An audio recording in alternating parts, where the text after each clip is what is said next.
I'm Randy Couture, and you're watching Inside Xtreme. My next fight on December 29th at the Mohegan Sun in Uncasville, Connecticut is for the IFL 155 Grand Prix title. It's the first time I've ever fought for a championship title, and it's an honor that be able to step up to that point and to that level and become a champion.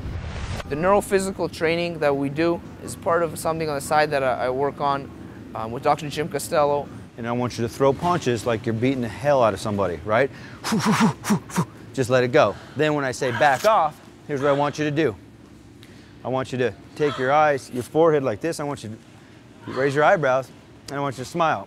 And I want you just to back off, and I want you to feel the difference between the adrenaline rush and when it backs off. Neuroperformance training is integration of the mind and body into the physical framework. So what we're doing is we're going to use disorientation to create better orientation for the fighters and their skill sets. What that does, it allows them to stay focused with better concentration and more stamina and energy throughout their fights. Yeah, I've worked with Jay, Chris, Alex Schonauer, Benji Raddick, and Hector Pena, as well as Boss Rutan. Now, boom. Ryan the Lion Shultz! Here is Chris the Polish Hammer Horodecki! 11-0. Chris Horodecki's fight played out a lot differently than we thought. It was kind of a disappointing night for us in that way. However, we look at his past, and Chris Horodecki, at 20 years old, went undefeated in 11 fights. In preparation, everything went exactly perfect for us. Our key elements, because he had fought Ryan Shultz before, and we kind of knew what Ryan Shultz's strengths were, and that was his takedown abilities and his ground and pound, were to again stay on his feet and to be able to outstrike Ryan Shultz and keep him off of him at all times, not being able to corner him in the corners of the ring or putting him on the ropes. It came out into the first round, was outstriking Ryan Shultz very easily, but Ryan Shultz was very smart, got him close, worked him towards the ring ropes, and when he got him there, he went in for a double leg takedown.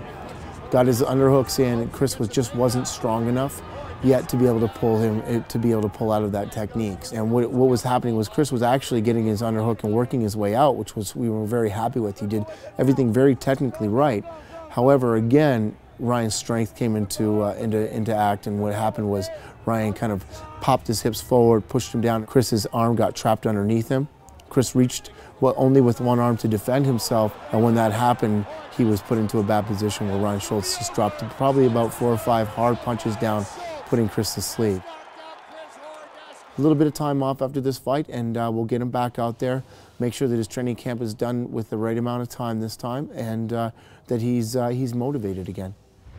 I'm fighting on December 29th in the IFL for the Grand Prix. I feel it's my time. I feel I've been waiting for this chance for a long time. My preparation for the fight's been like every other fight. I always train hard. You know, this fight right here, I'm healthy. I'm coming in 100% healthy. My mentality's on. Everything's right. I feel sharp on striking, wrestling, everything. Every aspect of my game feels good right now. I just got to maintain it now and, you know, get the weight down, and, you know, I'm just counting down the days to fight.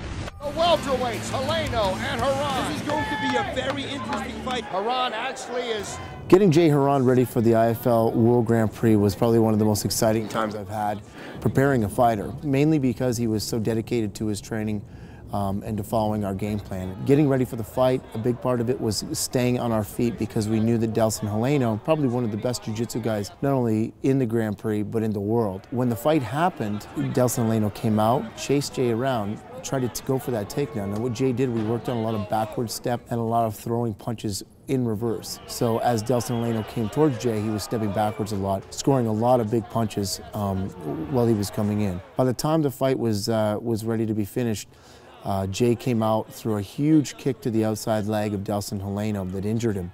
And it would look like Delson Heleno waved the referee off at the end of the first round, saying that he wanted to give up. As the fight continued, however, because the referee didn't see that, Jay came forward, throwing about 4 fast punches, all landing on Delson Heleno's head and knocking him to the canvas, where he never got back up.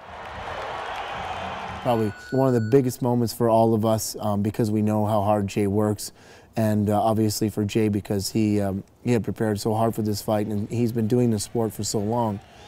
for him to win that world title, to come to that completion in his life was very exciting for us all.